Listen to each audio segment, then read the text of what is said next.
ওয়াসাল্লাম বলেছেন, ইয়াত্তালিউল্লাহু ইলা খালকিহি ফি লাইলাতিন নিসফি মিন শাবান। আল্লাহ রাব্বুল আলামিন লাইলাতুন নিসফি মিন শাবান, এই শাবানের অর্ধ রজনীতে শবে বরাতের রাতে বান্দাদের দিকে দৃষ্টি নিক্ষেপ করেন। ইয়াত্তালিউল্লাহু ইলা খালকিহি ফি লাইলাতিন নিসফি মিন শাবান ফায়াগফিরু লিজামিই খালকিহি, অতঃপর তার সৃষ্টির সবাইকেই তিনি ক্ষমা করে দেন। সুবহানাল্লাহ।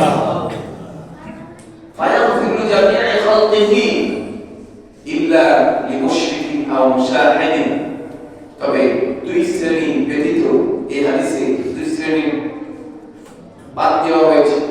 একটা হলো মুশরিক, যে শিরক করে, আর একটা হলো যে তার বিদ্বেষ আছে, হিংসা আছে, তাকে আল্লাহ পাক রব্বুল আলামিন ক্ষমা করেন। এই জন্য আজকের এই রাতটাকে, আজকের এই দিনটাকে আমরা গনিমত মনে করে আল্লাহ তাআলার কাছে দোয়া করব। কেন? হতে পারে আমার দ্বারা শিরক হয়ে গেছে, ওই শিরক থেকে দোয়া করব, যার কোনদিন শিরক করব না। আবার হিংসা করতেছি, অমুকের একটা বাড়ি হয়ে গেল, হায় হায় একটা ছিল না হইতেছে, হিংসা। ওর চাকরি হয়ে গেল, হিংসা। কারো উন্নতি চোখে দেখতে পারে না, ভাই ভাইয়ের উন্নতি, ডাক্তারের উন্নতি, এভাবে একজন আরেকজনের উন্নতিতে যদি হিংসা লাগে, কষ্ট হয়, উন্নতি হচ্ছে, তার অন্তরের ভিতরে ব্যথা লাগতেছে, তাহলে কি বোঝা গেল? উন্নতি হওয়ার ক্ষেত্রে যদি অন্তরে ব্যথা লাগে, বুঝতে হবে এটা হলো হিংসা। হিংসার রোগ আছে, কত বড় হাদিসে, কত বড় ধমকি! হিংসা কত বড় একটা রোগ, কত বড় একটা অপরাধ, যে এত গুরুত্বপূর্ণ সময়েও আল্লাহ রাসূল সাল্লাল্লাহু আলাইহি ওয়াসাল্লাম বলে দিলেন যে হিংসা যার ভিতরে আছে, বিদ্বেষ যার ভিতরে আছে, তাকে আল্লাহ রাব্বুল আলামিন এই রাত্রিতে ক্ষমা করবেন। এই জন্য হিংসা যে কারো সাথে থেকেই থাকে, কারণে তওবা করতে হবে, আজ থেকে কারো উন্নতিতে আমি হিংসা করব না। তাহলে তওবা করলে কি ফায়দা? তওবা মানে আস্তাগফিরুল্লাহ বলার নাম তওবা নয়। তওবা মানে হলো ফিরে আসা, আমি এই কাজ আর কখনো করব না, লজ্জিত হওয়া, সামনে থেকে আর এই কাজ কখনোই করব না, করেছি ভুল হয়েছে, অনুতপ্ত হওয়া, লজ্জিত হওয়া, এবং ভবিষ্যতে সেই কাজটা ছেড়ে দেওয়া, এবং ভবিষ্যতে করব না বলে অন্তরে দৃঢ় সংকল্প করা, এটার নাম হলো তওবা। কিন্তু চিন্তা করতেছেন, যত অপরাধ করি করলাম, তওবা করলে তো আল্লাহ মাফ করে দেন, এইরকম বুঝলে হবে না। যত তওবা, যতবার আস্তাগফিরুল্লাহ পড়ি না কেন আল্লাহ গুনাহ মাফ করবেন না যদি ফিরে না আসা হয়। আগেও নামাজ পড়তাম না, এখনো পড়বো না, তওবা করলাম, আল্লাহ পিছনের সব গুনাহ মাফ করে দেন, কিন্তু অন্তরে আছে সামনেও সে নামাজ পড়বে না, গুনাহ মাফ হবে না। চিন্তা করতেছে গান বাজনা, অশ্লীলতা, সব কিছু নিয়ে প্রত্যেক বছরে 14 ফেব্রুয়ারিতে অশ্লীলতা করলাম, এই বছর আগে যত করেছি সব মাফ করে দেন, কিন্তু অন্তরে আছে আজকে একজনকে ফুল দিব, এবং অশ্লীল ভাবে ঘুরতে চলে যাব, এবং অশ্লীল ড্যান্স গুলো, যে অনুষ্ঠানগুলো হইতেছে সেগুলোতে আজও যাব। চোখের পানি সারাদিন পড়তে পারে, সাগর হতে পারে, ফিরে না আসার কারণে, তওবার মতো না হওয়ার কারণে চোখের পানি ফেলানোর পরেও মাফ হবে না।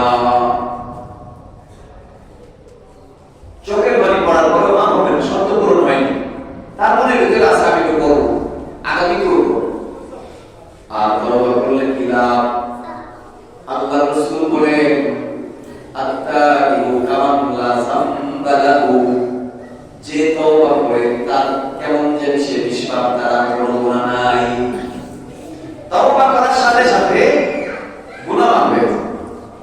বছর পর্যন্ত গুনাহ করছে, তওবা করছে, আল্লাহ 80 বছরের সব গুনাহ মাফ করে দেন।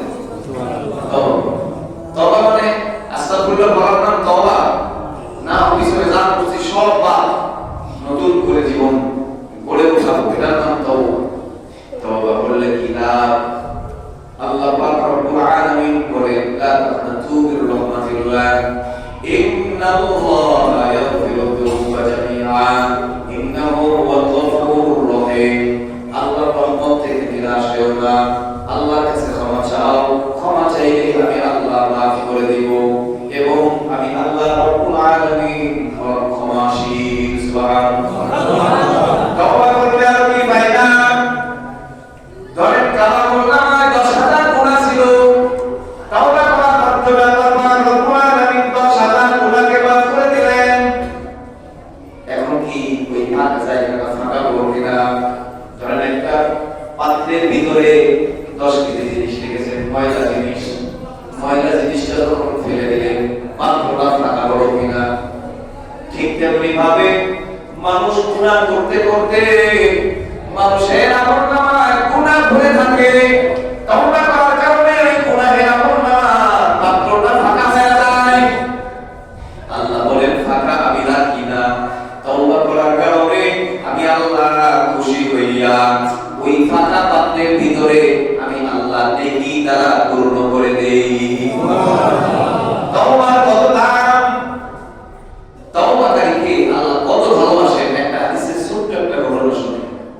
এক সাহাবী আল্লাহ রাসূল সাল্লাল্লাহু আলাইহি ওয়াসাল্লাম বলেন, আল্লাহ পাক রব্বুল আলামিন তওবাকারীর উপরে এই পরিমাণ খুশি হন যেমন কোন এক ব্যক্তি মরুভূমির ভিতরে হঠাৎ এমন একটা জায়গায় চলে গেছে, চারিদিকে পানি নাই, খাবারের কোনো ব্যবস্থা নাই, হঠাৎ দেখে তার ঘুম পেয়ে বসেছে কোন এক ছায়ার ভিতরে ঘুমায়। উট সাথে ছিল, উট আর ওই উটের সাথে ছিল খাবার, পানিও সবকিছু ছিল। হঠাৎ ঘুম থেকে উঠে দেখে তার উটখানা হারায় গেছে, কোথাও উট খুঁজে পাওয়া যায় না। মরুভূমির ভিতরে, বাংলাদেশ তো ছোট্ট একটা দেশ, আর সৌদি আরবের মতো এমন একটা দেশ যখন মরুভূমি, যখন উন্নত ছিল নয় দেশটা, হাজার শত শত মাইল হেঁটে হেঁটে যেতে হতো। যদি খাবার সাথে না থাকতো মরে যাওয়া ছাড়া উপায় নাই, কারণ 1-2 দিনে এক স্থান থেকে আরেক স্থানে যাওয়া যেত না। ওই লোকটা স্পষ্ট বুঝে ফেলছে আমার মরণ ছাড়া আর কোনো উপায় নাই, মরণ ছাড়া কোনো উপায় নাই।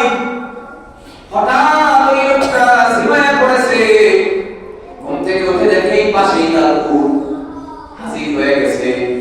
ওই লোকটা কতটা খুশি হয়ে যেতে পারে! খুশির ঠেলায় লোকটা বলে ফেলছে, আয় আল্লাহ তাআলা তুমি আমার গোলাম, আমি তোমার মালিক। খুশিতে কি বলে ফেলছে? হে আল্লাহ তুমি আমার গোলাম, আমি তোমার মালিক। এই উদাহরণটাই হাদিসে এসেছে যে আল্লাহ পাক ওই ব্যক্তির মতো খুশি হন যে ব্যক্তি বলল তুমি আমার গোলাম, আমি তোমার মালিক। সে কি ইচ্ছা করে বলছে? জোরে বলে ইচ্ছা করে বলছে? তাহলে খুশির ঠেলায় তার জবানে কি বাড়ি কিছু করে না। আল্লাহ এই যেটাই চাইবারে ভাই বাহির হইছে, এটাকেও আল্লাহ বলছে এই লোকের মতো খুশি। তওবাকারীর উপরে আমি এত খুশি। এই হাদিসটা কোথায় এসেছে? মুসলিম শরীফের হাদিস। এই জন্য আমরা তওবা করব। আজকে একটা সুযোগ, কখন কার মরণ হয় কেউ কি জানে? জোরে বলেন জানে না। দিন যাইতেছে, মরণের হার বাড়তেছে কি বাড়তেছে না? এতদিন মাঝে মধ্যে মনে মনে চিন্তা করতাম, যখন একটু বয়স কম ছিল মনে করতাম শুধু বুড়ো মানুষরাই মারা যায়, বুড়ো মানুষরাই শুধু মারা যায়। কিন্তু এখন দেখি না, মাদ্রাসা একটা দিছি, মাদ্রাসার ছাত্র হঠাৎ শুনি অমুকের বাবা নাই, ছোট বাচ্চা, আবার কয়েকদিন পরে শুনি অমুকের মা নাই। কয়েকদিন পর হবে, কয়েক মাসে দেখতেছে, মানে পুরো মাদ্রাসা 2 বছর চালাই দেখি কত জনের বাপ নাই, হঠাৎ বাপ নাই। এই 2 সপ্তাহ ব্যবধানে একজনের বাবা মারা গেছে আর একজনের মা মারা গেছে। যার বাবা মারা গেছে তার বয়স হলো 7 থেকে 8 বছর, যার মা মারা গেছে তাদের 2 জন ভাই বোন, একজনের